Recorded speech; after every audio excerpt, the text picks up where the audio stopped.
अस्सलाम वालेकुम students, how are you all? I hope your all will be fine. ठीक है, हमारा आज लेक्चर नंबर 7 है जिसमें हम लोग फर्स्ट चैप्टर ही कवर करेंगे और हमारा टॉपिक जो होगा मेनली वो होगा साइंटिफिक मेथड। साइंटिफिक मेथड, आप लोग कोई भी काम करते हैं तो वो एक मेथड के ज़रिए करते हैं। आप चाय बनाते हैं, उसके भी फॉलोइंग स्टेप्स होते हैं जिनको आपने फॉलो करते हुए चाय बनानी होती है। आप बिरयानी बनाती हैं, उसके लिए भी आपने फॉलोइंग स्टेप्स होते हैं जिनको फॉलो करते हुए वो काम करना होता है। इसी तरह से अगर साइंसदानों को कोई मसला दरपेश होता है, कोई क्वेश्चन उनके माइंड में आता है तो वो उसको स्टेप बाय स्टेप सॉल्व करते हैं, जिसे साइंटिफिक मेथड बोला जाता है। ठीक है, साइंटिफिक मेथड की बेसिकली डिफाइन हमारे पास ये है: scientist take specific step for doing scientific work और रिसर्च कार्ड साइंटिफिक मेथड। कि जो साइंसदान हैं उन्हें कोई भी काम सॉल्व करने के लिए फॉलोइंग स्टेप्स को फॉलो करते हुए उनको अपना काम या फिर अपनी रिसर्च करनी पड़ती है, that is called scientific method. अब वो स्टेप बेटे हमारे पास कौन से हैं? Recognition of scientific problem. सबसे पहले तो आपने ये लिखना है कि आखिरकार मसला क्या है। सेकंड पे आपने उस मसले पर ऑब्जर्वेशन करनी है। मसले पर ऑब्जर्वेशन करने के बाद जो डाटा आपके इकट्ठा होगा आपने उसका एक हाइपोथेसिस देना है, मतलब एक स्टेटमेंट देनी है। ठीक है, देन उसका डिडक्शन देना है। डिडक्शन में उस स्टेटमेंट को मॉडिफाई करके इफ़ और देन का यूज़ किया जाता है।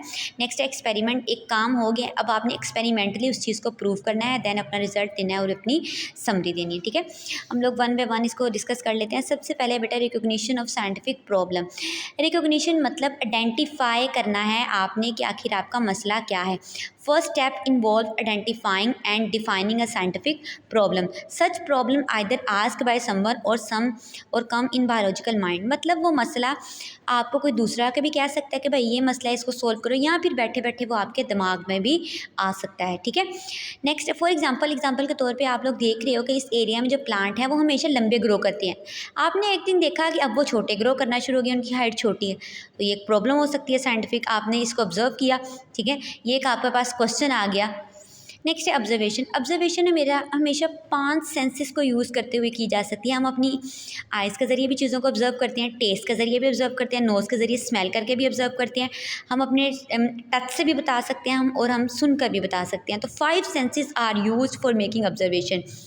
देर are 2 types of observation. First one is qualitative. Qualitative कहते हैं खूबी को, और क्वांटिटेटिव कहते हैं मिकदार को। इसमें डिजिट्स की फॉर्म में हमने चीज़ों को बताना होता है। क्वालिटेटिव एंड क्वांटिटेटिव में डिफरेंस बोर्ड साहिवाल बोर्ड में शॉर्ट क्वेश्चन आया था रिसेंट पेपर में। व्हाट इज साइंटिफिक मेथड, ये भी आपको शॉर्ट क्वेश्चन आ सकता है। First one is qualitative observation.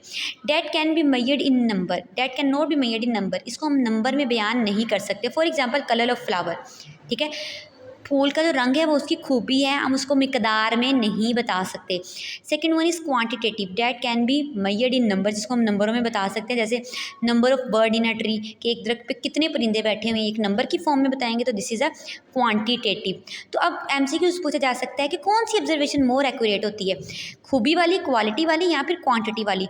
तो मोर एक्यूरेट हमारे पास जो ऑब्जर्वेशन होती है डैट इज़ क्वांटिटेटिव ऑब्जर्वेशन। अच्छा, आइडेंटिफाई करने के बाद हमने उसको ऑब्जर्व भी कर लिया। ऑब्जर्व करने के बाद मैंने आपको बताया हाइपोथेसिस में हमने ऑब्जर्वेशन को वाली बात को एक रिटन फॉर्म में देना होता है, एक स्टेटमेंट की फॉर्म में देना होता है, जिसे हम हाइपोथेसिस का नाम देते हैं। ये देखें लाइन यहाँ से शुरू है, on the basis of observation.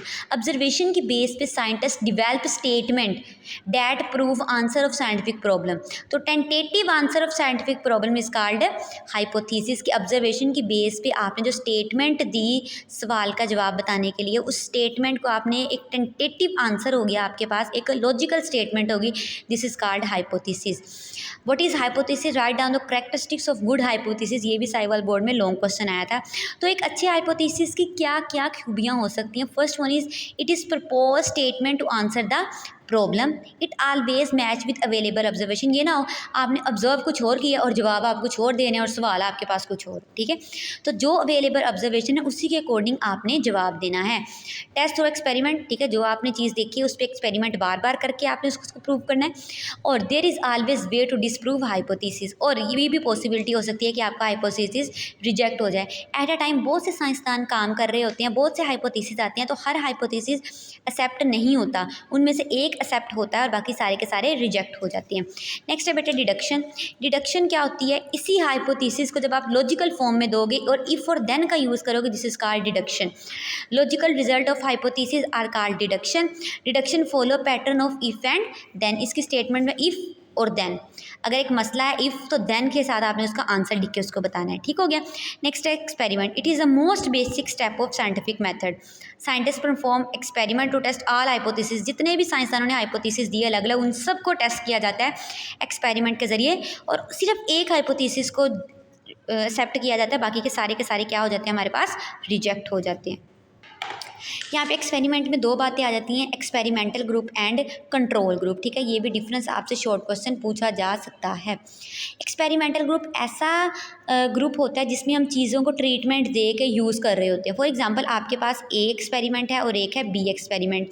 ये एक्सपेरिमेंटल ग्रुप, ये है कंट्रोल ग्रुप। आप इसको ट्रीटमेंट दे रहे हैं क्योंकि आप इस पर एक्सपेरिमेंट कर रहे हैं, और कंट्रोल ग्रुप वो चीज़ एज इट इज़ रहेगी क्योंकि हमने कंपैरिजन करना है कि एक्सपेरिमेंट करके उसका क्या आंसर आ रहा है और जो चीज़ ओरिजिनल में थी उसका क्या आंसर आ रहा है, ठीक है। तो एक्सपेरिमेंटल क्या होगा, experiment that receive treatment being tested. इसे ट्रीटमेंट दिया जाता है जिस चीज़ पे हमने उसका टेस्ट करना होता है। Control group don't receive treatment of testing. Next हमने अब रिजल्ट दे देना है अपना।